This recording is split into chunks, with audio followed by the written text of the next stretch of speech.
క్రీస్తు సంగమా,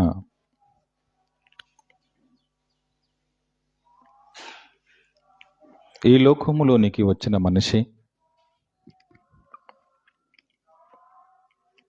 జనన మరణాల పరమార్థము తెలవకుండా ఈ లోకములో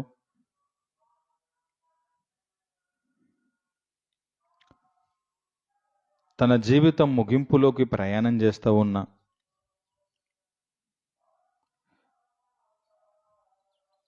ఈ లోక యాత్రలో మనిషి తన యాత్ర ముగింపులోనికి వస్తూ ఉన్న అనగా చావుకు సమీపముగా ఈ జీవితము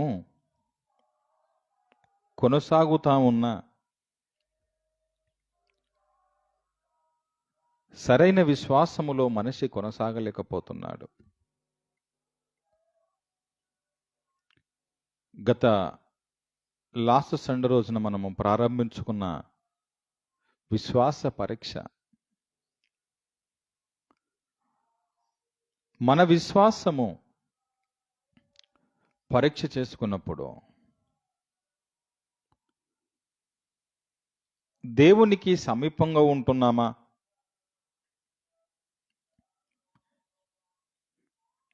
ఈ లోక ఆచారాలు పద్ధతులకు సమీపంగా ఉంటున్నామా అని విశ్వాసాన్ని పరీక్ష చేసుకోగలిగితే నిజ నిర్ధారణ జరుగుతుంది. 2023 క్యాలెండర్ అయిపోయింది, సంవత్సరం అయిపోయింది, 2024కి వచ్చాం.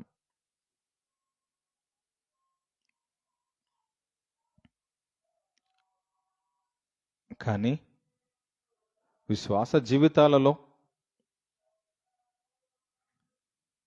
మనిషి తన విశ్వాసాన్ని పెంపొందించుకుంటలేడు, కానీ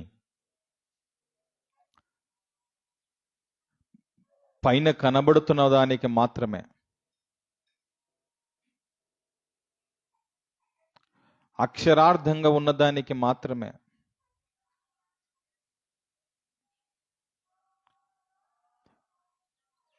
బానిసగా బందీగా ఉన్నాడే తప్ప నా విశ్వాసాన్ని నిజంగానే ఇంత పెంపొందించుకోవాలి, దేవునిలో ఇంత ఎదగనివ్వాలి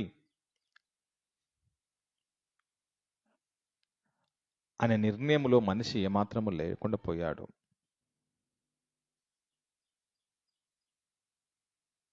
దేవుని వాళ్ళారా,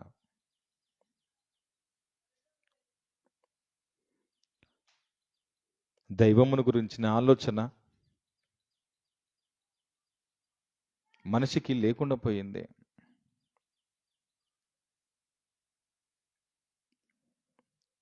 డబ్బు, ఉద్యోగం, వ్యాపారం, నిర్మాణాలు, చదువులు, వివాహాలు, వస్త్రాలు, అంగులు, ఆర్భాటాలకి మనిషి ప్రాధాన్యత ఇస్తున్నాడే తప్ప దేవుని గురించిన చింత కానీ, వారి విశ్వాసము ఎంత ఎదుగుదలలో ఉందని కానీ మనిషి పరీక్షించుకోలేకపోతున్నాడు.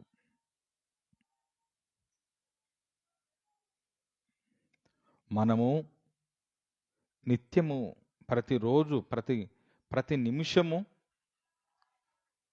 సమయం మన మీదికి వస్తూ ఉంది అని అనగా, కాలం గడుస్తూ ఉంది అనగా, దాని అర్థం మనము చావుకు సమీపం అవుతున్నామని. ఎక్కడ, ఏ రూపములో, ఏ విధానములో, ఏ పద్ధతిలో మనిషి తమ జీవితాలను ముగించుకుంటారో తెలియదు. కానీ విశ్వాసము ఎలా ఎదుగుతుందో ఆలోచన చేసుకోవాలి. 2024 సంవత్సరం వచ్చిన నీవు పుట్టిన నీ వయసు 24తో పోల్చుకున్నప్పుడు నీకెన్ని సంవత్సరాలు నీకు తేలిపోతుంది. ఇన్ని సంవత్సరాల నీ జీవితములో నీ విశ్వాస జీవితం ఎంత ఎదిగింది అని ఒకసారి నువ్వు పరిశీలన చేసుకోగలిగితే, ఆలోచించుకోగలిగితే అది నీకు అర్థమవుతుంది, నీ విశ్వాసము నీకే. దేవునిలో ఏమాత్రం ఎదుకకుండా, ఆయనతో కలిసి ప్రయాణము చేయకుండా ఒక వారపు క్రైస్తవులుగాను, ఒక నామకార్థపు క్రైస్తవులుగాను, పై వాటికి మాత్రమే అవకాశం ఇచ్చి, మనుషులు చూడటం దానికే అవకాశం ఇచ్చి తమ జీవితాలు నడిపే క్రైస్తవులుగా మారిపోయింది ఈ లోకము తప్ప, పరమందున దేవుడు చూస్తున్నాడు, ఆయన కోసము నేను పని చెయ్యాలి అని ధ్యాసలో మనిషి ఏమాత్రం లేకుండా పోయాడు.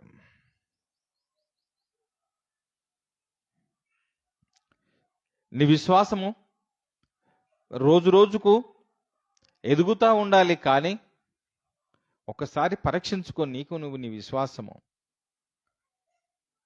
క్రైస్తవ సమాజం ఏం చేసింది? క్రైస్తవ లోకము ఏం చేసింది? విశ్వాస జీవితము ఎదుగుదల అంటే ఏదో పాటలు నేర్చుకోవాలనో, ఏదో వాక్యము నేర్చుకోవాలనో, ఏదో ప్రార్థన నేర్చుకోవాలనో, ఆదివారం చర్చికొచ్చి కానకలేసి వెళ్ళిపోవటమనో ఇవి నేర్పిందే తప్ప విశ్వాస జీవితం అది కానే కాదు. విశ్వాస జీవితము దేవునితో కలిసి ప్రయాణము చేయాలి. నువ్వు చేసేటటువంటి జరిగే కార్యక్రమాలన్నీ ఒక పాటే, ఒక ప్రార్థనే, ఒక వాక్యమే. ఇది కేవలం ఒక వారపు రోజుల్లో జరిగేటటువంటి, ఒక వారపు రోజుకు ఆదివారాన్ని జరిగేది లేదా వేరే సందర్భంలో జరిగే ఈ కార్యక్రమాలే తప్ప నీ విశ్వాస జీవితము ఇంకెక్కడ ఎదుగుతూ ఉంది. ఆయన తండ్రి పంపించాడు. ప్రభు అయిన యేసును తండ్రి పంపిస్తే ఈ లోకానికి యేసు ప్రభుల వారు ఈ లోకానికి వచ్చి నీలా నాల శరీరం పొందటానికి, ఆయనకు పూర్తిగా తండ్రి ఈ భూమి మీద ఉన్నటువంటి శరీరాన్ని తనకు అమర్చి సర్వమానవాలు మనుషులు ఎలా ఉంటున్నారు, ఏవి ఎలాంటివి ఎదుర్కొంటున్నారు, వాటన్నిటినీ తన శరీరములో తన జీవితంలో ప్రభువుకి ఉన్న దేవునికి అనుకూలంగా తాను బ్రతుకుతూ తన విశ్వాసాన్ని గొప్పగా ఎదిగించాడు. అందుకనే కదా ఆయన అంటాడు, ఈయన నా ప్రియ కుమారుడు అని. యేసుక్రీస్తు ప్రభుల వారిని తండ్రి అయిన దేవుడు ఈయన నా ప్రియ కుమారుడు అన్నాడు. ఎందుకు ఆ మాట అన్నాడు? ప్రియ కుమారుడిగా ఎందుకు యేసు ప్రభుల వారు ఉండాల్సి వచ్చింది? తనకు కూడా అవకాశం ఉంది కదా, భూమి మీద సుఖమైన సుఖాన్ని అనుభవించటానికి తనకు అవకాశం ఉంది కదా అనంటే తన విశ్వాసాన్ని కోల్పోతాడు. అందుకనే తండ్రికి ఇష్టమైన కుమారుడుగా బ్రతికాడు. ఓ మనిషి, నీ విశ్వాసాన్ని ఎలా ఎదిగింపజేస్తున్నావు? నీ విశ్వాసాన్ని ఎలా పరీక్షిస్తున్నావు? నీ విశ్వాస జీవితంలో ఎంత ఎదిగావు ఒక్కసారి ఆలోచన చేసుకో. 2023లో అదే విశ్వాసము, అదే జీవితము, 2022లో అదే ఉంది. నువ్వు పుట్టిన నాటి నుండి ఈ రోజు దాకా కూడా అదే విశ్వాసం, అదే పాట, అదే ప్రార్థన, అదే వాక్యం, అదే ఆదివారం, అదే వస్త్రాలు, అదే టైము, వెళ్ళిపోయావు, అయిపోయింది, ఇంకంతే విశ్వాసం అనుకుంది నీ లోకం. ఏం చేయగలిగావు దేవుని కోసం? నువ్వు ఏ త్యాగం చేయగలుగుతున్నావు? నీ కుటుంబంలో ఎవరికైనా ఆపద ఉంది అనంటే నీ సమయాన్ని ఇస్తావు, నీ ధనాన్ని ఇస్తావు, నీ శరీరాన్ని కష్టపెడతావు, రాత్రనక పగలనక వారి కోసం కష్టపడతావు, పని చేస్తావు. నీ విశ్వాసము, నీ నమ్మకము నీ కుటుంబం పట్ల అంతా ఉంటే దేవుని కోసం ఇంకెంత ఉండాలి? ఆయన ఏం కోరుకున్నాడు? నీ డబ్బులు అడిగాడా? నీ సిరి సంపదలు అడిగాడా? మనులు మాణిక్యాలు అడిగాడా? ఆయన కేవలం ఆయన మీ విశ్వాసాన్ని చూసినప్పుడు, మీ నమ్మకత్వాలను చూసినప్పుడు, మనిషి జీవితం మీ భూమి మీద చూసినప్పుడు దేవుని కోసం చేస్తుంది ఏమీ లేదు, ఏ త్యాగం లేదు. ఇందాక పాడుకున్న పాటలో ఈ భూమి మీదకి వచ్చిన మనిషి శరీరంతో పుట్టిన వెంటనే ఇది కరెక్ట్ అనుకుంటున్నాడు. ఇదే వాస్తవం అనుకుంటున్నాడు. కానీ మరణము తర్వాత వెళ్ళిపోతుందే నిజం, కానీ ఇది అబద్ధం. మరణము తర్వాత ఉన్న జీవితమే నిజం. నీకు ఇవ్వబడిన ఈ శరీరముతో ఇవ్వబడినటువంటి ఈ కాలం ఎంతైతే ఉందో, ఆ కాలం ముగిసిన వెంటనే, ఆ సమయం ముగిసిన వెంటనే నువ్వు చేరుకుంటున్నావు నిజమైన చోటికి. అది నిజం. ఈ భూమి మీద ఇదంతా మాయ, అంగడి, ఇదొక సంత. ఇక్కడ నువ్వు పరీక్షలు నిలబడాలి, పరీక్షలు గెలవాలి, నిజమైన చోటుకి చేరుకోవాలి. ఈ భూమి మీద ఉన్న బంధాలు, బంధుత్వాలు, కుటుంబాలు ఏవైతున్నాయో ఇవెవ్వరు కూడా ఆ రోజున, నిజమైన రోజున, నువ్వు చనిపోయిన నిజమైన రోజున నీ శరీరాన్ని ఎవరు ఉంచుకోరు. ఎవరు నీ శరీరాన్ని ఉంచుకోరు. సాయంత్రం అయిపోతుంది, పొద్దు అయిపోతుంది, గోతి దవ్వేశారు, చుట్టాలు వచ్చేశారు, బంధువులు వచ్చేశారు, నిన్ను పెట్టేస్తారు, మట్టిలో కప్పి పెట్టేస్తారు. ఇది నిజం. ఎవరు నిన్ను ఉంచుకోరు ఆ రోజున. నువ్వు ఎవరికి అక్కర్లేదు, నువ్వు ఎవరికి అవసరం లేదు. నువ్వు ఎంత సంపాదించినా, ప్రపంచాన్ని ఏలిన చక్రవర్తులు ఉన్నారు, ప్రపంచాన్ని ఏలిన రాజులున్నారు, ప్రపంచాన్ని ఏలిన ప్రధానులు ఉన్నారు, అధికారులు ఉన్నారు, నాయకులు ఉన్నారు, గొప్ప గొప్ప వారు ఉన్నారు, వారి వారి కుటుంబాల కోసం సంపాదించి పెట్టిన వారెందరూ ఉన్నారు. ఒక దేశము, ఒక రాష్ట్రము, ఒక దేశము మరో దేశం మీద యుద్ధము చేసి దాన్ని సాధించి గెలిచి చివరికి మరణించిన ఎవరు ఉంచుకోలేరు. అందరినీ మట్టులోకి పంపించేసింది ఈ లోకం. ఎవడికి అక్కర్లేదు. అది నిజం, అది వాస్తవం. ఈ సత్యము బోధపడాలి మనిషికి. అందుకని నీ విశ్వాస జీవితం ఎలా ఉంది, నీ విశ్వాస జీవితము ఎంతటి నమ్మకంగా ఉంది. అందుకని ఇక్కడ అంటున్నాడు చూడండి, యాకోబు పత్రిక 2వ అధ్యాయము, యాకోబు పత్రిక 2వ అధ్యాయము 26వ వాక్యములో,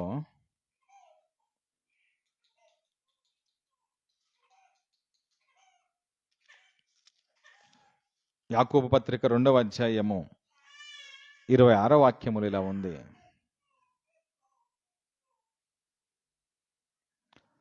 ప్రాణము లేని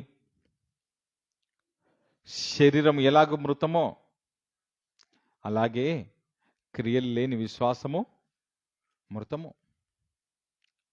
దేనితో పోల్చాడు చూడండి యాకోబు ఈ పత్రిక రాస్తూ. యేసుక్రీస్తు దాసుడైన యాకోబు అన్యజనులయందు చెదిరి ఉన్న 12 గోత్రాల వారికి శుభమని చెప్పి ఈ మాటలు రాస్తూ ఇలా అంటున్నాడు, ప్రాణము లేని శరీరం ఉంటుంది, ఒక రోజున అయిపోతుంది దాని పని. అది ఎలాగో మృతమో, దేవునిలో క్రియలు లేకపోతే విశ్వాసము కూడా మృతమే. శరీరము మృతము, విశ్వాసము మృతము. విశ్వాసం చనిపోతుందా అంటున్నాడు. విశ్వాసం చనిపోతుంది. విశ్వాసం బ్రతికి ఉండాలి అనంటే, విశ్వాసం బ్రతికి ఉండాలంటే క్రియలు ఉండాలి అన్నాడు. ఒకవేళ క్రియలు చెయ్యకపోతే అది మృతం, చనిపోయావు. క్రియలు ఏంటి? ఆ క్రియలు విశ్వాస సంబంధమైన క్రియలు, విశ్వాస సంబంధమైన క్రియలు, ఆత్మ సంబంధమైన క్రియలు, ఆత్మ సంబంధమైన పనులు, ఆత్మ సంబంధమైన కార్యాలు. ఇవో మనిషి నువ్వు చెయ్యకపోతే నీ విశ్వాసం మృతం. నువ్వు బ్రతికి ఉంటావు, నువ్వు బ్రతికే ఉంటావు. ఈ శరీరము బ్రతికే ఉంది. నువ్వు బ్రతికిన వాడేగానే కనబడతావు. సమాజం అందరూ పలకరిస్తున్నారు, అందరూ మాట్లాడుతున్నారు, కానీ నువ్వు మృతుడవే. నువ్వు చనిపోయావు. ఎలా చనిపోయావు? నీకు విశ్వాసము లేదు. నీ విశ్వాస జీవితములో నీకు పనులు లేవు, క్రియలు లేవు. విశ్వాస సంబంధమైన పని చేయటం లేదు నీవు. నీకు దైవ చింతన అసలు లేదు, దేవుని గురించిన చింతన అసలు లేదు, నీకు దేవుని గురించి ఆలోచన చేయటమే లేదు నీవు. ఆదివారం అయిపోయింది అని అంటే ఇంక కొద్దిసేపు అయితే అయిపోతుంది, మరల తిరిగి ఆదివారం వరకు దైవ చింతన అసలు మనిషికి ఉండటం లేదు. విశ్వాస సంబంధమైన పని ఏం చేయగలుగుతున్నావు? ఆత్మ సంబంధమైన పని ఏం చేయగలుగుతున్నావు? ఆత్మ సంబంధమైన కార్యాలు ఏం చేయగలుగుతున్నావు? ఎంతమందికి దేవుని గురించిన వాస్తవాలు, దేవుని గురించిన విషయాలు నువ్వు అందించగలుగుతున్నావు, బోధించగలుగుతున్నావు, చెప్పగలుగుతున్నావు, నీవు ప్రకటించగలుగుతున్నావు? నీ విశ్వాసం మృతమైపోతుంది. నీ విశ్వాసం మట్టి శరీరంతో పోలుస్తున్నాడు, చనిపోయిన శరీరంతో పోలుస్తున్నాడు నీ విశ్వాస జీవితాన్ని. పని చేయాలి. కేవలం వాక్యం చెప్పటమో, ప్రార్థన చేయటమో, పాటలు పాడటమో అది కాదు విశ్వాసంలో ఎదగటం అంటే. సమయం అనక అసమయం అనక దేవుని కోసం మనసు ఆలోచన చేయాలి, దేవుని కోసం పరితపించిపోవాలి. నీ కుటుంబం కోసం ఎంతగా ఆలోచన చేస్తున్నావు నువ్వు? నీ బంధువులు, నీ స్నేహితుల కోసం ఎంతగా ఆలోచన చేస్తున్నావు నువ్వు? దేవుని కోసం, దేవుని పని కోసం కూడా అంత పరితపించిపోవాలి నీ శరీరము. అప్పుడు నీ విశ్వాసము యాక్టివ్గా ఉన్నట్టు, అనగా లైవ్లో ఉన్నట్టు, బ్రతికి ఉన్నట్టు. చేయగలుగుతుందా నీ శరీరం? దేవుని కోసం త్యాగాలు చేయగలుగుతుందా? దేవుని కోసం ప్రాణం ఇవ్వగలుగుతుందా? దేవుని కోసం ఆలోచన చేయగలుగుతుందా? 23 అంతే ఉంది, 23 అంతే ఉంది, 24 వచ్చింది, అదంతే ఉంటుంది. అదే అదే అదే క్రిస్మస్లో అవే పద్ధతులు, అదే జనవరి అదే పద్ధతులు, అదే ఈస్టర్ అవే పద్ధతులు, ఇంకా ఏ మాత్రం మార్పు లేదు. అవే విశ్వాస జీవితం అనుకుంటుంది లోకము. అదే మరణానికి సమీపం అవుతుందే తప్ప ఒక్క ఆత్మను సంపాదించుకోలేకపోతుంది. ఒక్క ఆత్మను సంపాదించుకోలేకపోతుంది. ఒక్క మనిషికి దేవుని వాక్యం అందించుకోలేకపోతుంది ఈ విశ్వాస జీవితము. బోధ చేయలేకపోతుంది నీ శరీరము. ఇతరుల యొద్దకు వెళ్ళి ఇతరుల చోట కూర్చొని సత్యవాక్యమును బోధించి దైవ సన్నిధిలోనికి వారిని తీసుకొని రాలేకపోతుంది నీ శరీరం. నువ్వు పనుల కోసం నీ శరీరం ఎంతో దూరం ప్రయాణం చేస్తుంది. చదువుల కోసం నీ శరీరం ఎంతో దూరం ప్రయాణం చేస్తుంది. ఆస్తి కూడబెట్టడం కోసం నీ శరీరం ఎంతో దూరం ప్రయాణం చేస్తుంది. కానీ దేవుని కోసం, ఒక ఆత్మను సంపాదించటం కోసం కాలు నొప్పులు, చెయ్యి నొప్పులు, ఒళ్ళు నొప్పులు, జ్వరము, సర్ది, జబ్బులంటూ, శరీరానికి బాధలు ఉన్నాయంటూ నువ్వు ఆ మూలను కూర్చొని పెడుతున్నావు నీ శరీరం. ఇది నీ విశ్వాస జీవితము. ఓ చెల్లి, ఓ తల్లి, ఓ సహోదరుడా, నీ విశ్వాస జీవితం గింతకే మారిపోయింది. ఉదయం అనగానే లేచి అలసిపోయేంతగా శరీరానికి ప్రయాణాన్ని ఇచ్చి, అలసిపోయేంతగా నీ శరీర సంబంధమైన వాటికి ప్రయాణాలు ఇచ్చి, పనులు అప్పగించి, తిరిగి రాత్రి పడుకునే సమయముకి నీ శరీరం అలసిపోయి మరణించిన వ్యక్తిలా నిద్రలోకి జారిపోయి ఇంకా నువ్వు దేవుని కోసం చేసింది ఏముంది చెప్పు? దేవుని కోసం పని చేసింది ఏముంది చెప్పు? అసలు నువ్వు మరణిస్తే ఎక్కడ పోతావు? నీకు అర్థమవుతుంది అసలు నీకు మరణ భయం ఉందా? అసలు నీ శరీరము నిన్ను మోసం చేస్తున్న విషయం నీకు తెలుసా? నీకు శత్రువులు ఎవరో లేరు, నీకు శత్రువులు ఎవరో కారు. ఒకవేళ భౌతికంగా ఆస్తుల పట్ల శత్రువులు అనుకుంటే పొరపాటు, అది భౌతికమైనవి. కానీ వాళ్ళు నిన్ను నరకానికి పంపట్లేదు, కానీ నీ శరీరమే నిన్ను నరకాన్ని పంపిస్తుంది. నీకు అర్థం చేసుకోగలుగుతున్నావా? నీకు బుద్ధి, సెన్స్ ఉంటుందా? అసలు పని చేస్తుందా? నీ శరీరమే నీ శత్రువు. మందుకు బానిస చేసింది నీ శరీరం, మద్యానికి బానిస చేసింది నీ శరీరం, తిరగటానికి నేను బానిస చేసింది నీ శరీరం, తిండికి బానిసం చేసింది నీ శరీరం, అబద్ధాలకు బానిసం చేసింది నీ శరీరం, దేవునికి దూరం చేస్తుంది నీ శరీరము, పండుగలకు, పబ్బాలకు, పనికి మాలిన వాటికి బానిసం చేసింది నీ శరీరం, దేవుని నిజాన్ని, సత్యాన్ని తెలుసుకోకుండా దేవునికి దూరంగా చేసింది నీ శరీరం. తెలుసుకుంటున్నావా? నువ్వు గుర్తించగలుగుతున్నావా అది ఏమైనా? నీ శరీరమే నీ శత్రువని, నిన్ను నరకానికి నీ శరీరం తీసుకొని పోతుంది అని గుర్తించుకోగలుగుతున్నావా? ఆత్మకు శరీరానికి జరుగుతున్న ఈ పోరాటములో నీ ఆత్మను నువ్వు గెలిపించగలుగుతున్నావా? నీ విశ్వాసాన్ని పరీక్షలో నిలిపి నీ విశ్వాసాన్ని గెలిపించగలుగుతున్నావా? నీ నమ్మకాన్ని గెలిపించగలుగుతున్నావా? శరీరానికి లొంగిపోతున్నావు, శరీరానికి లొంగిపోతున్నావు, నరకానికి ప్రయాణం చేస్తున్నావు. ఎన్ని వింటున్నా, ఇన్ని చెబుతూ ఉన్నా, మనం ఇంత భయంకరమైన వాస్తవాలు బైబిల్లో నుండి మనం మాట్లాడుకుంటున్నా, మనిషికి మీకే ఇంత భయం లేకుండా పోయింది, ఇంకా మిగతా సంఘాలకి ఇంకేముంటుంది? మిగతా సంఘాలకి ఇంకేముంటుంది? ఇక్కడనే భయముతో కూడిన, భక్తితో కూడిన ఇన్ని సత్యాలు మాట్లాడుతూ ఉన్నా నీ శరీరానికి నీకు భయం లేకుండా, మనకు లేకుండా పోతే ఇంకా సత్యము లేని సంఘాల పరిస్థితి ఏంటి చెప్పండి? వాళ్ళు ఆల్రెడీ జారిపోయారు.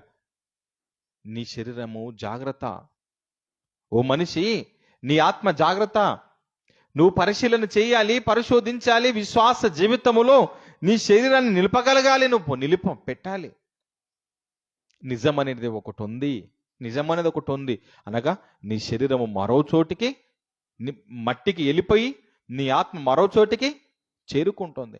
మరో చోటికి అది నరకం వెళుతుందా, దేవుని సన్నిధిలోనికి వెళుతుందా? నువ్వు పరిశీలన చేసుకోవాలి. ఏ చోటికి వెళ్ళిపోతుంది? నువ్వు దాన్ని ఎక్కడికి సిద్ధం చేశావు? నీ ఆత్మని ఏ చోటుకు నడిపించడానికి సిద్ధం చేశావు? నువ్వు ఆలోచన చేయాలి. కొడుకు మీద ప్రేమో, బిడ్డ మీద ప్రేమో, మనవడి మీదనో, మనవరాలి మీదనో, భర్త మీదనో, భార్య మీదనో ఇలాంటి ప్రేమ ఆప్యాయతలు కలిగి దైవానికి వ్యతిరేకంగా నిలబడితే, సదురుకొని పోతే నరకానికి నువ్వు వారిని పంపినట్టు. నువ్వు మంచి తల్లిగా, నువ్వు మంచి తండ్రిగా, నువ్వు మంచి భార్యగా, మంచి భర్తగా, మంచి తల్లిదండ్రులుగా, మీరు మంచి పిల్లలుగా మీరు ఉండాలి అని అంటే వాస్తవాలను బోధించాలి, సత్యమును బోధించాలి, కరాఖండిగా మాట్లాడాలి, వాస్తవాలను ప్రకటన చేయాలి.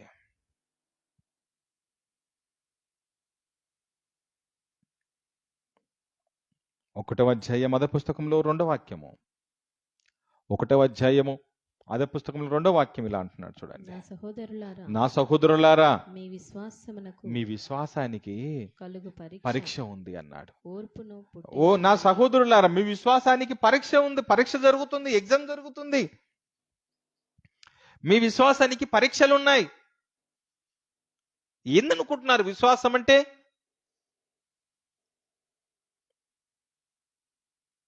విశ్వాసం అంటే ఏంటిది అసలు?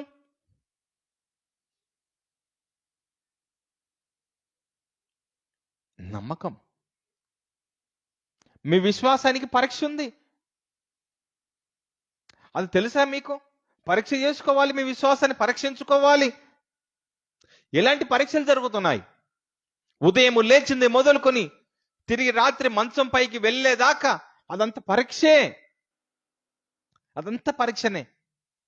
దేవుని కోసము నీవు ఎంత విశ్వాసముతో పనిలో ఉంటున్నావు, ఎంత నమ్మకంగా పనిలో కొనసాగుతున్నావు, ఇదంతా పరీక్ష. నీకు ఇందులో నిలబడుతున్నావా, పడిపోతున్నావా,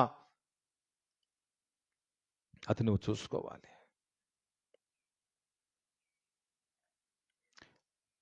విశ్వాసానికి పరీక్ష పెట్టకుండా, విశ్వాసాన్ని పరీక్షలో ఉంచకుండా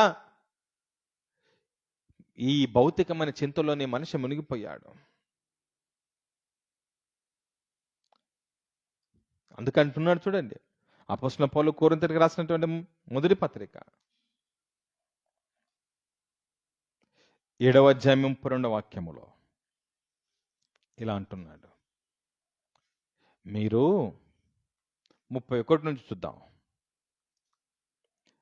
ఈ లోకము అనుభవించేవారు అమితంగా అనుభవింపనట్టును ఉండవలను. ఏలయనగా ఈ లోకపు నటన అయిపోతుంది. ఈ లోకములో నీ జీవితము, నీ లోకం ముగింపు అయిపోతుంది. మీరు ఎలా ఉండాలో తెలుసా? ఈ లోకానికి ముగింపు జరగబోతుంది.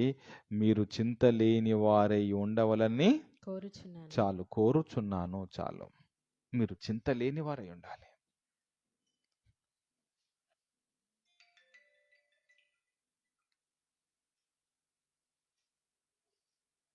మీరు చింత లేని వారై ఉండాలన్నాడు.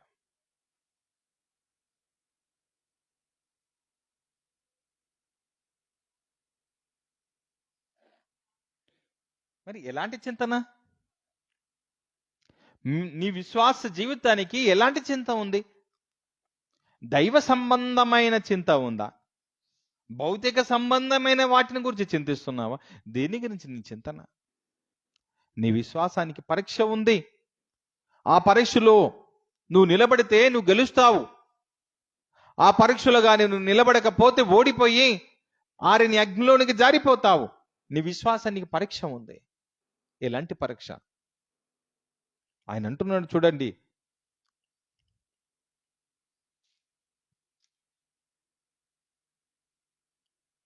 పేతురు మొదటి పత్రిక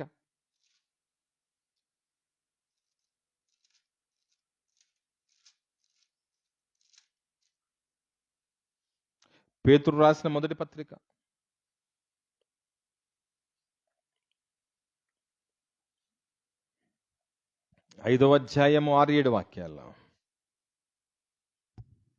దేవుడు తగిన సమయమందు మిమ్మల్ని హెచ్చించినట్లు ఆయన బలిష్టమైన చేతి క్రింద దీన మనస్కులయ్యుండుడి. ఆయన మిమ్మల్ని గూర్చి చింతించుచున్నాడు గనుక. ఆయన ఎవరి కోసం చింతిస్తున్నాడట? మిమ్మల్ని గూర్చి. ఆయనకు కూడా చింత ఉంది. ఆయనకేమో చింత, మీ గురించి చింత. కనుక మీ చింత యావత్తు ఆయన మీద వేయండి. మీకేమని చింత ఉంటే అదంతా ఆయన మీద వేయండి అన్నాడు. ఆయన మీ గురించి చింతిస్తున్నాడు. ఎంత మంచి మాట అన్నాడు అన్న. దేవుడు గురించి కాక నీ చింత దేని గురించి?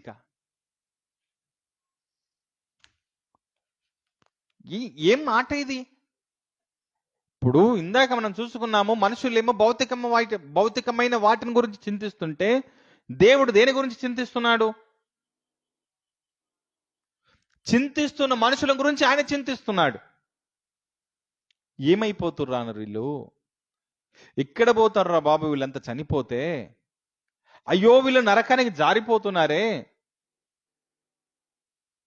వీళ్ళకి అస్సలు ఎంత చెప్పినా వీళ్ళకి బోధపడతలేదే, అయ్యో అయ్యో అని ఆయన చింతిస్తున్నాడు మనుషులను బట్టి. ఎంత పెద్ద మాట తెలుసు అది. మీకు చింత ఉంది, భౌతికమైన వాటి యందు మీకు చింత ఉంది, కానీ ఆయన దైవము మనిషి కోసం చింతిస్తున్నాడు. దైవము మనిషి కోసం చింతిస్తున్నాడు. దేవుడు మనిషి గురించి ఆలోచన చేస్తున్నాడు. నీకు దేవుని గురించి అసలు ఆలోచన లేదు. నీకు అసలు ఆలోచన ఉందా? ఏం తిందుము, ఏం తాగుదుము, ఏం ధరిద్దుము, ఏంది మా పరిస్థితి, ఏంది మా కుటుంబ జీవితాలు ఏంటివి? నీ చింతంతా దీనిపైన మునిగిపోయింది.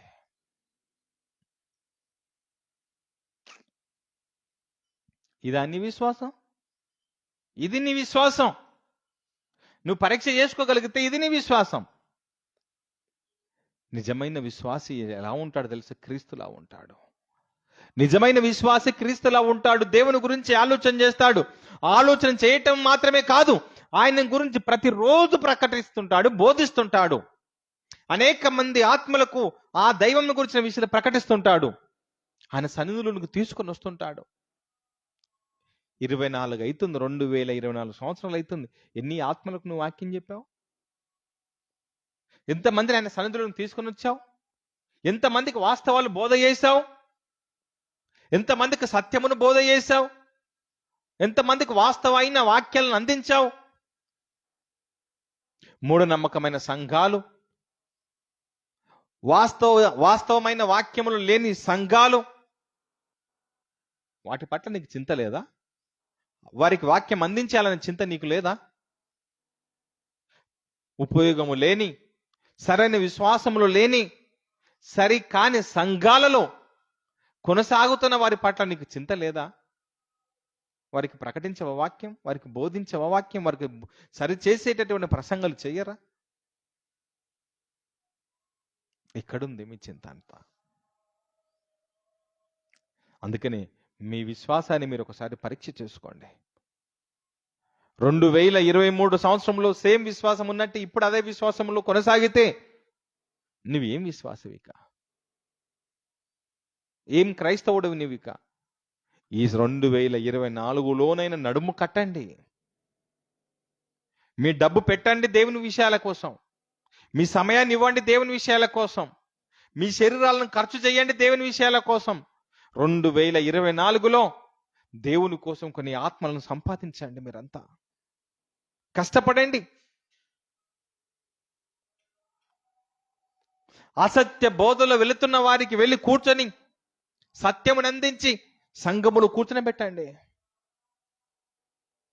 ఇదండి నిజమైన విశ్వాసము.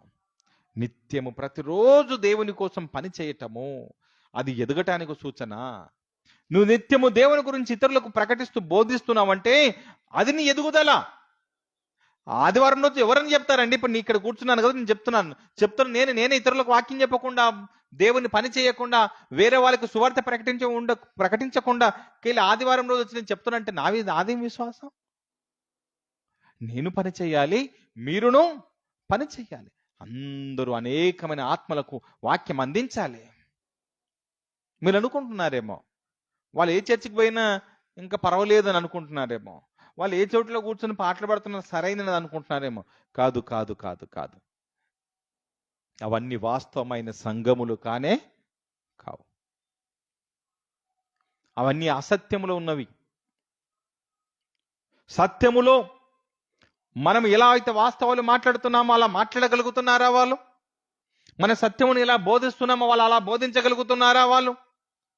దేవుని కోసం మనం ఎంతగా నిలబడి కష్టపడి శ్రమపడి మనం ఆయనను గెలిపించటానికి ఎంత కష్టపడుతున్నామో అలా చేయగలుగుతున్నారా వారు? మనము దేవుని పని కోసము సమయాన్ని, ధనాన్ని, శరీరాన్ని ఇస్తున్నాం, అలా చేస్తున్నారా వాళ్ళు?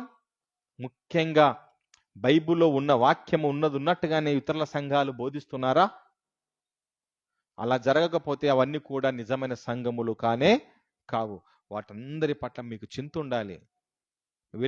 ఆ సంఘాలలోకి వెళ్తున్న వారి పట్ల చింత ఉండాలి. మీరు బోధించండి. మన దగ్గరికి దేవుని మాటలు వినటానికి వస్తున్న వారికి వాక్య పరిజ్ఞానము లేని, సరైన విశ్వాసము లేని, సరైన వాక్య జ్ఞానము లేని, కనీసం ప్రార్థన ఎలా చేయాలో లేని వారు అంటారట, మీరు మా చర్చికి వస్తే మీరు 1 కిలో మటన్ ఇప్పిస్తున్నాము, ఆదివారం రండి అంటారట. కిలో మటన్ ఇప్పిస్తే మీ చర్చికి రావాలా?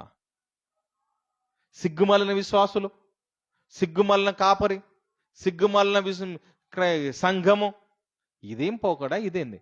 నీకు చాతనైతే సత్యమును బోధించు, చాతనైతే వాస్తవాన్ని బోధించు. ఏరా ఎందుకు పోతున్నావు నువ్వు చర్చికి అని అంటే, అయిపోయిన వెంబడి అన్నం పెడతారు ఆడ. మాకు అయిపోయిన వెంటనే అన్నం పెడతారు. అన్నం కోసం వెళ్ళేవారా మీరంతా? బట్టలు ఇస్తారు, బట్టల కోసం వెళ్ళే క్రైస్తవులా మీరంతా?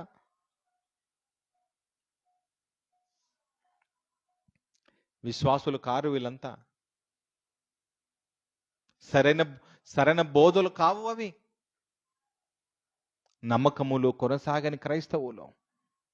నువ్వు ఎంత చెప్పినా అదే డిసెంబర్ 25 పాటిస్తా, నువ్వు ఎంత చెప్పినా అదే జనవరి 1 పాటిస్తా, నువ్వు ఎంత చెప్పినా 2024 వచ్చినా సేమ్ యాజ్ విశ్వాసం, యాజ్ క్రైస్తవం, అదే స్టాంపు. నువ్వు క్రైస్తవుడివి, క్రైస్తవురాలివి. చచ్చిపోతావు, నరకం వెళ్ళిపోతావు. సింపుల్. చచ్చిపోతావు, నువ్వు నరకం వెళ్ళిపోతావు. డిసెంబర్ 25, ఈ జనవరి 1 ఇవి ఏవి కాపాడవు.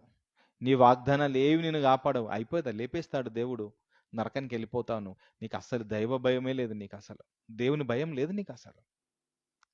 లేపుతాడు ఆయన, సమీపంలో ఉంది. ఆయన కోసం బ్రతకకపోతే, ఆయన కోసం నిలబడమని ఒక 2024 ఒక అవకాశం ఇచ్చాడు, ఇప్పటికైనా మారమని. ఇచ్చాడంటే అర్థం ఏంటి? మార్చుకొని సరిదిద్దుకోవడానికే కదా. మనం సరిగాకుండా ఉంటే నరకానికి వెళ్ళిపోయే వాళ్ళం కదా. ఆయన ఇప్పుడు 2024 ఒక అవకాశం ఇచ్చిందంటే ఇప్పుడైనా మనము సరిదిద్దుకోవాలా, సరిదిద్దుకొని దేవుని కోసం నిలబడాలి కదా.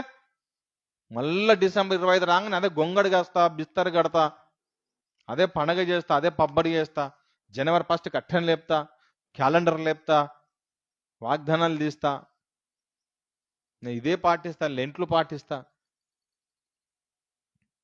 ఎందుకు నువ్వు బతికెందుకు? నువ్వు ఎందుకు బ్రతకాలి? నువ్వు చెప్పు, ఇంకెందుకు బ్రతకాలి నువ్వు? ఒక్క పూట దేవుని కోసం త్యాగం చేయవే. ఇంతమంది, మీ అందరూ ఇంతమంది ఉన్నారు కదా, ఉదయం లేచిన మొదలుకొని సాయంత్రం వరకు కష్టపడుతున్నారు. ఎందుకోసం? దేవుని కోసమా?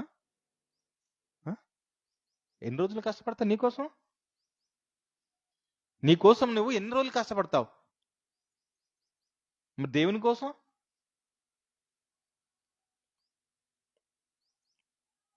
ఎప్పుడైనా ఇలా చేశారా మీరు? ఈ ఈ ఒక్క నెల మొత్తం దేవుని కోసం కష్టపడతాను, నేను పని చేస్తున్నా కదా, సరే ఈ పని చేసిన డబ్బంతా, ఈ ఒక్క నెల మొత్తం డబ్బంతా తీసుకొచ్చి దేవుని పని కోసం పెట్టేస్తాను. ఇంకా పని ఇంకోటి తెలుసా, రేపటి నుంచి ఇక్కడ బైబిల్ తరగతులు స్టార్ట్ అవుతున్నాయి. పాస్టర్లు వస్తారు, పాస్టర్లకి ఈ విషయాలు, ఈ వాస్తవాలు ఇవ్వాలి, ఈ సత్యబోధన ఇవ్వాలి. 3 గంటల నుంచి 5:30 దాకా టైం ఇక్కడనే ఉంటుంది. మీరు సహకరించండి. ఇక్కడ కూర్చుంటారు, వాళ్ళకి బోధ చెప్తున్నాం. ఆ రోజు రేపు రోజున డబ్బులు ఖర్చు అవుతాయి, మన శరీరము, మన సమయం అంతా ఖర్చు అవుతుంది. దేవుని పని కోసం ఖర్చు చేసే మనసు ఉంటుంది, సత్యమును అందించటం కోసం. ఇలా నిజంగానే దేవుని పని జరుగుతుంది కాబట్టి మా డబ్బు ఇస్తాము దేవుని పని కోసం అనే విశ్వాసంలో మనం ఉన్నామా? మా శరీరాలను దేవుని కోసం ఇస్తామనే విశ్వాసంలో ఉన్నామా? మా సమయాన్ని దేవుని కోసం ఇస్తామనే విశ్వాసంలో ఉన్నామా? అబ్బే, రేపు గంత బొంత అన్ని కట్టేస్తాము, టిఫిన్లు కట్టేస్తాము, ఒత్తి పెట్టుకుంటాం, అయిపోయా సంకకు బస్ తీసుకుంటాం, సాయంత్రము 4, 5, 3, 6 గంటలకల్లా ఇళ్ళకి మళ్ళా తిరిగి తీసుకుపోయిన టిఫిన్ ఖాళీ చేసి మరలా చేరుకుంటాం. వచ్చి మళ్ళీ ప్రార్థన చేసుకొని, దేవా నా ప్రయాణంలో నీవు కాపాడావు, అందుకు నీకు వందనాలు. ఏం చేసి వచ్చావు? అని నీకు నీ తిండి కోసము, నీ పొట్ట కోసం నువ్వు వెళ్ళి నువ్వు ఒక్కసారైనా దేవుని కోసం అలా కష్టపడ్డావా? అలా టిఫిన్ కట్టుకొని అరే మరలా ఇంకా ఎవరైనా మార్గమెంబడి ఎవరైనా ఇంకొకరు కనబడతారేమో వాళ్ళ కోసమైనా ఇంకొక టిఫిన్ కట్టుకొని, 2 టిఫిన్లు కట్టుకొని బయలుదేరి ఎప్పుడైనా వాక్యం బోధించి సాయంత్రం వరకు తిరిగి ఇంటికి చేరుకున్నావా? ఎప్పుడైనా అలాంటి పని చేసావా నువ్వు? మనము క్రైస్తవులం పేరు చూడండి. మళ్ళా ఆయన అంటున్నాడు నిన్నటి రోజున లాయర్ గారు, అందరు తెలుసులేండి క్రైస్తవులు అంతా వాళ్ళ స్వార్థపరులే అన్నాడు ఆయన. ఒక లాయర్ గారు, అందరు స్వార్థపరులే, ఎక్కడ విశ్వాసాలు ఏడున్నారు అని అన్నాడు ఆయన. ఒక గంట సేపేనండి చర్చిలో గంటసేపు కూర్చుంటారు, గంటన్నర సేపు కూర్చుంటారు, తర్వాత మీరు పరీక్ష చేసుకోండి అండి ఎలా ఉంటారో తెలుసా అండి అన్నాడు ఆయన. ఒక దేవుని ఎరగని వాడికి సంఘానికి వస్తున్న నీ గురించి అర్థమైంది అని అంటే ఎవరి వలన? అందుకే నేను అంటున్నాడు, ఒక్కసారి పరీక్ష చేసుకో నీ విశ్వాసం. ఎలా? ఇప్పటికైనా 2024 ఉన్నాం కదా, ఇప్పుడు విశ్వాసం పరీక్ష చేసుకో. ఏంటిది? నువ్వు ఉదయం లేస్తున్నావా? మీరందరూ వినండి ఈ మాట. మీరు ఉదయం లేస్తున్నారా? తిరిగి రాత్రి వరకు నువ్వు దేవుని కోసం ఏం చేస్తున్నావో పరీక్ష చేసుకో ఒక్కసారి నీ విశ్వాసాన్ని. ప్రతిరోజు పరీక్ష చేసుకోండి. టిఫిన్ ఎందుకు కట్టుకుంటున్నావు? ఉదయం ఎందుకు లేస్తున్నావు? ఎక్కడికి పోతున్నావు? తిరిగి మరలా వస్తున్నావు, ఎందుకు వస్తున్నావు? ఏం చేసి వస్తున్నావు? ఒకసారి నీ విశ్వాసాన్ని పరీక్ష చేసుకో. ఎవరికైనా వాక్యం అందిస్తున్నావా? బోధ చేస్తున్నావా? పరీక్ష చేసుకోండి విశ్వాసాన్ని. లేకపోతే చచ్చిపోతావు, ఆయన చంపేస్తాడు. ఆయన బతకనివ్వడిక. ఆయన కోసం బతకనప్పుడు, ఆయన కోసం నిలబడినందుకు ఎందుకు నీ శరీరాలు ఇవ్వాలి ఆయన? ఒకటి ఉంది కదండి వాక్యం బైబిల్లో, 3 సంవత్సరాలు అవుతుంది కదండి, 3 సంవత్సరాలు అవుతుంది. 3 సంవత్సరాల నుంచి పరీక్ష చేస్తున్నాం, చెట్టు పెట్టినాం, చెట్టు పెరుగుతుంది, కానీ నీళ్ళు పోస్తున్నాం, వాక్యం ఇంత అందిస్తున్నాం, నెత్తినోరు కొట్టుకుని వాక్యం ఇంత సత్యాన్ని అందిస్తున్నాం, వాస్తవాలు ఇంత అందిస్తున్నాం, కానీ చెట్టుకి పూత లేదు, కాత లేదు. పూత లేని కాత లేని చెట్టుకు నీరు పోస్తున్నాడు, మందులేస్తున్నాడు, కలుపు తీస్తున్నాడు, అన్ని చేస్తున్నా కాయలు కాని చెట్టు ఎందుకు? లేపేస్తానన్నాడు ఆయన. భూమి అంతా పాడైపోతుంది, లేపేస్తానంటే ఆయన పనిచేసేవాడు అడుగుతాడు ఏంటో తెలుసా? అయ్యా ఒక్క సంవత్సరం చూద్దాం, నువ్వు అన్నట్టుగా ఒక్క సంవత్సరంలో అన్ని రకరకాల మందులు వేస్తున్నాము, సరిగా ఇది పూత గాని కాత గాని లేకపోతే గొడ్డలు ఎట్లా చెట్టు వేరన ఉన్నది కాబట్టి ఏది నరికి పడేద్దామన్నాడు ఆయన. 2024 వచ్చింది, నీకు పూత లేదు కాత లేదు అని అంటే ఏం అర్థం? ఒక ఆత్మ నువ్వు కనకపోతే ఏం అర్థం?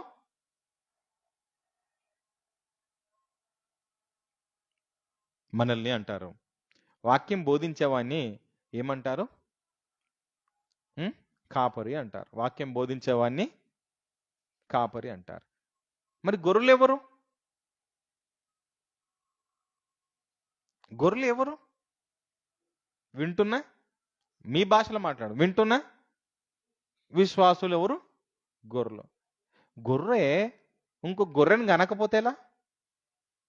ఈయన మేత పెడుతున్నాడు, నీళ్లు పెడుతున్నాడు, మంచి గడ్డేస్తున్నాడు, దట్టంగా మేపుతున్నాడు, వాక్యమును బోధించి ప్రకటింపజేసి ఇంత సత్యమును నిలుపుతా ఉంటే గొర్రె ఇంకో గొర్రెని కనకపోతే ఎట్లా?